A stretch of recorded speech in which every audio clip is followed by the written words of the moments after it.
Hi there, it's Michael Williamson from Tech Growth Strategy and Insights.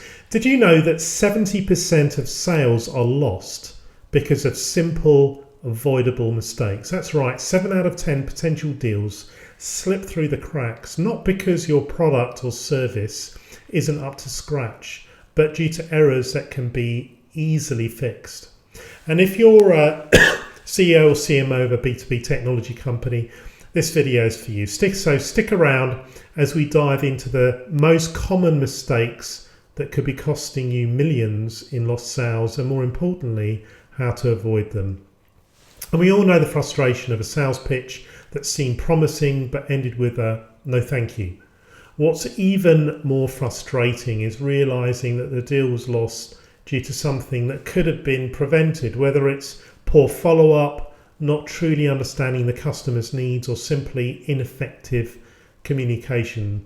These mistakes are more common than you might think. And in today's video, we're going to break down these common errors and most importantly, give you actionable insights on how to avoid them. And by the end of the video, you'll have a clear roadmap to close more deals, build stronger relationships, and drive your business forward. So let's talk about the central issue that many of us face in the technology and telecom sectors, and that's losing potential customers due to simple, preventable mistakes. We're operating in a highly competitive environment where the margin for error is incredibly slim. A single misstep in your sales process can be the difference between winning a new client and losing them to a competitor. But the good news is, these mistakes are often avoidable, and by making a few strategic adjustments, you can dramatically improve your sales outcomes. So let's dive into some of the most common mistakes that I've seen in my 30 plus years in the industry. The first is poor follow-up. This is the first mistake, poor follow-up. You'd be surprised how many deals are lost simply because a salesperson didn't follow up properly.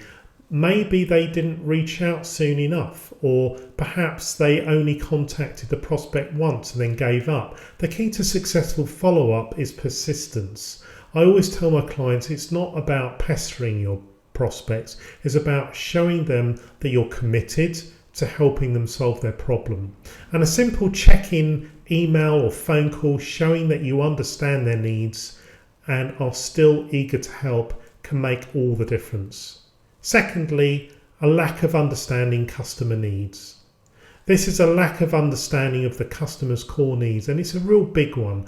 You can't sell a solution if you don't fully grasp the problem. Many salespeople jump straight into pitching their product or service without taking the time to listen to what the customer really needs. I've always believed that the best salespeople are the best listeners. Before you pitch, ask questions. Understand the challenges that your potential customer is facing. Then tailor your solution to meet those specific needs. It's not about what you're selling, it's about how what you're selling can make your customer's life easier. The third mistake is ineffective communication. This can take many forms. Maybe your messaging isn't clear, or perhaps you're not addressing the pain points. Whatever the case, ineffective communication can derail even the most promising sales opportunity. The solution, well, it's just to simplify your message. Make sure that your value proposition is crystal clear and it resonates with your audience. Use plain language, avoid jargon, and always focus on the benefits to the customer. Remember, in the world of B2B sales, clarity and relevance are your best friends. Now let's talk about relationships. In B2B sales, it's not just about closing the deal, it's about building a relationship that leads to repeat business and referrals. This is where many salespeople fall short. They focus so much on the immediate sale that they forget to lay the groundwork for a long-term relationship. Building trust is essential. Follow through on your promises. Be transparent and always put the customer's needs first. When your customers trust you, you're more likely to stick around and they're more likely to recommend you to others. So here's the most critical insight I can share with you today.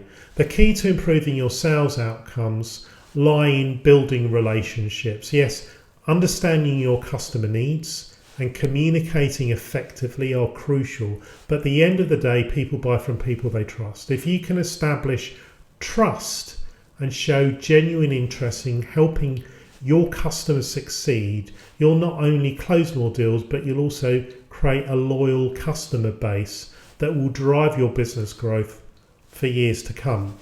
So let's recap what we've covered today. We've talked about the importance of follow-up, understanding customer needs, effective communication, and building relationships. These might sound like basic principles, but they're often overlooked, leading to lost sales and missed opportunities. But the good news is that by making a few simple changes to your sales process, you can avoid these common mistakes and significantly improve your sales process.